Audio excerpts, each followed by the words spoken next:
Do you ever get the feeling that you're being watched? Like someone might be stealing your cookies at night? Do you hear strange noises coming from inside the drywall? Not to alarm you or anything, but there might be someone you don't know living in your house. Have no fear, you're not alone, quite literally. Many homeowners from around the world have found themselves playing host to unwanted tenants. Their experiences make for some spooky watching. So why don't you join me as I take a look at the creepiest examples of strangers found living in other people's homes. Amazing! Can I give you a hug? In early February 2019, a student at the University of North Carolina, Greensboro came home from work to the sound of a strange rattling in her closet. The student, Maddie, and her housemate had a running joke that there was a ghost in the house, as several clothing items had gone missing since they'd been living there. Maddie approached the door and the rattling continued, so she called out, "Who's there?" hoping it was just a raccoon. A man's voice issued from behind the door, saying, "My name's Drew." Maddie didn't immediately open the door, but the home invader agreed not to hurt her, so she allowed him out. Inside the closet was a 30-year-old man, later identified as Andrew Swafford, wearing several items of Maddie's clothing and clutching a book bag full of even more of her clothes. The student says that she talked to the man to distract him and waited calmly for help. She called her boyfriend and tried to call 911 on her Apple Watch, but it didn't work. Apple products, huh? During this time, Swafford tried on her hat and looked in the mirror, saying, "You're really pretty. Can I give you a hug?" But apparently he never touched her. When the student's boyfriend arrived, Swafford fled the scene and was arrested a block away from her apartment building. There's no telling how long Swafford had been in the house, but judging by the fact that clothes had been going missing for several days, it could have been quite a while. Maddie was lucky that her intruder was non-violent and seemed to only be interested in stealing her socks. Jeremy from downstairs. If you've ever lived in shared accommodation, you'll know that there's always that one ghost roommate you just don't see very much. Sometimes you'll ask yourself, do they even exist? Well, in the case of these two students from Ohio State University, they thought the answer was no. What they thought was just a locked utility closet in the downstairs kitchen actually turned out to be a tiny apartment, complete with a bed and sink. The occupant was called Jeremy, and he'd actually been spotted on the property before, but the two housemates thought he just might live in the next door lease. The realtors swiftly evicted poor Jeremy and changed the locks on the house, but the tenants were not happy with the company North Step Realty. Student housing can be kind of a cowboy industry, so it wouldn't surprise me if someone was wrangling a bit of extra side cash from this secret room. Stanley's List. Christmas is a time for giving and sharing, but this family ended up sharing more than expected when they found an unwanted festive guest living in their attic. 21-year-old Stanley Carter inhabited the Ferentz family attic for several days before being caught, after Stacy Ferentz reported to the police that she had noticed several items missing from her home and what looked like footprints in her bedroom closet. The police brought a dog in to search the home in Plains Township and found Carter's secret room through the attic door. When the squatter came down, he was wearing Mrs. Ferentz's shirt and sneakers, along with her daughter's pants. For several days, he had been helping himself to food and stealing clothes. Police reports state that Carter had been staying with friends who were the Ferentz's neighbors in a duplex. When they told Carter to leave, he apparently accessed the shared attic through a trap door in the bedroom ceiling. He stayed there over the Christmas period and kept a list of every item that he took from the house, labeling it Stanley's Christmas List. Carter has since apologized for the intrusion, but I doubt the Ferentz family will ever forgive him for giving them the creepiest Christmas ever. Heat Siphon. 73-year-old Washington State resident Velma Kellen got some unexpected news after she called a repairman to fix what she believed to be a broken furnace in her home. The repairman said that he was able to fix the faulty heating system under her house, but while he was down there, noticed that someone had been living in the crawl space. The chilly squatter had cut holes in the duct in order to get some of the heat. Apparently, the unwelcome guest had been entering through the backyard, as the back gate was often found mysteriously open. Velma said there was a suspicious smell that wafted through the home, which she wasn't sure about, but it could have been marijuana. Police were unable to find the culprits in this heat-stealing crime, but it really makes you wonder who could be stealing from right under your nose. Even Velma's 3 dogs didn't notice the squatter. The Creep Show. Jerome Kennedy of Pittsburgh had been hearing strange noises from inside the ceiling of his family home, so he decided to set up some cameras in the attic to check if anything suspicious was happening. When he went back to check the cameras for footage, his suspicions were confirmed. Someone had been crawling around in the attic. The footage shows a man called Robert Havria, who was Kennedy's neighbor, crawling through the narrow attic onto the Kennedy side of the house. Havria is carrying a drill and a light in the video, and appears to lie on a vent that overlooks Kennedy's bed and his daughter's crib for around 30 minutes.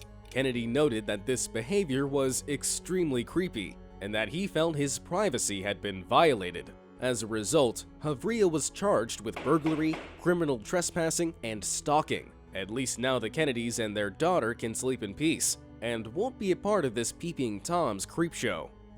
Jimmy. Of all the things you might find in your attic, bats, squirrels, roaches, the last thing you'd expect to find is a dark-haired woman in a state of confusion. But that's exactly what Davis Wallman of Green Lake, Washington found after he heard rustling around in the upper levels of his home. After returning home one Monday night, Davis pulled on the door to his private office, but oddly found it locked. So he started knocking. After a few knocks, he heard a voice call out to him. "Jimmy? Is that you, Jimmy?" Davis had heard scrabbling around in the attic beforehand, so he was pretty spooked by the voice. Eventually, the woman opened the door to the study, and Davis was faced with someone he had never met before.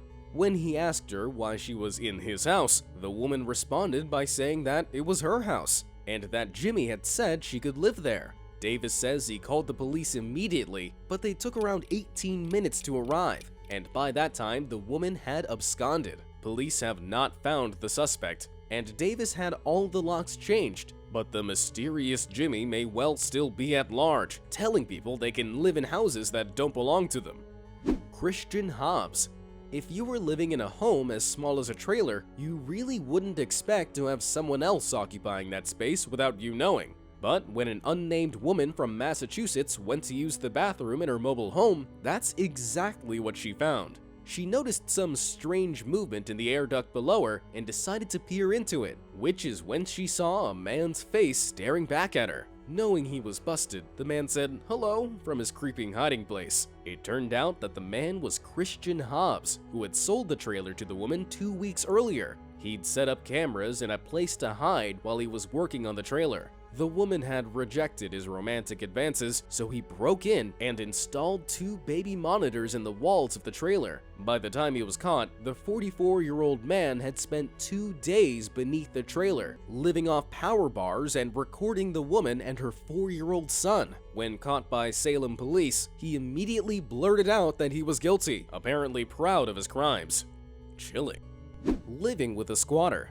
Early in 2016, Heidi Peterson left her rundown home in Detroit so that it could undergo extensive renovations. But when she returned in 2017, she found that a squatter had moved in and was refusing to leave. But this was no ordinary squatter. Missionary Tracy Elaine Blair is a former tenant of Miss Peterson's, and she went about changing the locks as well as putting in new appliances and plumbing. She even changed the curtains. This delusional squatter believed that by fixing up Miss Peterson's home, she now owns it. Miss Peterson needed to prove that the property is hers before she can be evicted. So, for a period of months, Miss Peterson and her unwanted squatter were living in the home together, just 1 bedroom apart. Miss Peterson had a 1-year-old daughter at the time, and while she didn't always feel safe with this strange woman in her house, she had to admit that her having to live with a squatter is just something that happens in Detroit.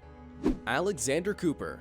The end of a romantic involvement can be difficult, and some people find it hard to get that things are over. Marie Wright found this out the hard way after she discovered that her ex-boyfriend had sneaked into her house while she was away and secretly set up home in her loft. 28-year-old Marie Wright had been dating 27-year-old Alexander Cooper for 5 months when she asked him to move in while her housemate was on holiday. Cooper then refused to leave when the flatmate returned, and Miss Wright had to force him out a few weeks later. Within days, she began to notice food and bedding gone missing, and found dirty fingerprints over the attic door. She even asked Mr. Cooper to check the loft, but became suspicious of him after money went missing from her account. Miss Wright's flatmate then checked the attic herself, where she found a makeshift bed and a bag of Mr. Cooper's clothing. Cooper had been living in her attic for 2 weeks and had been stealing money from her by taking small loans out in her name. He was later sentenced to 16 months in prison for fraud,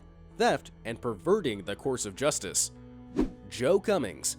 When New York resident Joe Cummings had started to notice food was going missing from his house, he did the reasonable thing and asked his girlfriend if she had anything to do with it. When she claimed to have no knowledge of the missing food, Joe decided to set up a camera in his apartment to get some answers. When he played the tape back, he was met with a terrifying discovery. A disheveled woman appeared to be living in a small loft space in his apartment, only coming down at night to take his food and relieve herself. She even drank juice straight from the carton. Horrifying. On seeing this, Joe left the apartment and called the police, who quickly came over and arrested the woman. Authorities said she must have been staying there for a couple of weeks and would have entered the building from a nearby window or fire escape. They also said that they'd seen this sort of thing a few times before, so be warned, people. Keep those windows closed when you leave, or you could be inviting a creeper in.